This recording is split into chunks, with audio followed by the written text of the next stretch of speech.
ሰላም ጤና ይስጥልን እንደምንውላችኋል ክብራን ተመልካቾቻችን ከፈጣን ሚዲያ የሚተላለፍላችሁ የዕለተ እሁድ ሰኔ 15 ቀን የ2017 ዓ.ም የዜና ላፍታ የመረጃ ሰዓታችን ተጀምሯል።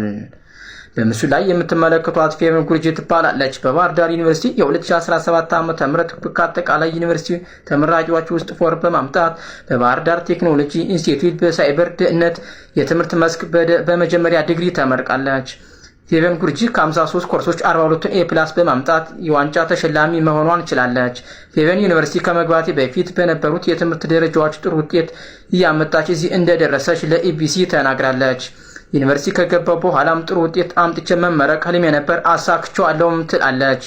ለውጤታማነቴ ከፈጣሪ በታች የቤተሰቦችና የመምህራን ድጋፎች ጠንካራ ድጋፍ ያደረጉት ጥረት ለውጤት አብቅቶኛል ብላለች። ኢትዮጵያ የሳይበር ደህንነት እውቀት ያላቸው የሰው ኃይል ያስፈልጋታል፣ በዚህም የተመረቁበት መስክም አገለግላለሁ ስትል የወደፊት እቅዷንም ተናግራለች። የመረጃ ምንጫችን ከኢትዮ ዩኒቨርሲቲ ነው። አዳዲስ መረጃዎች እንዲደርሷችሁ ፎሎ ላይክ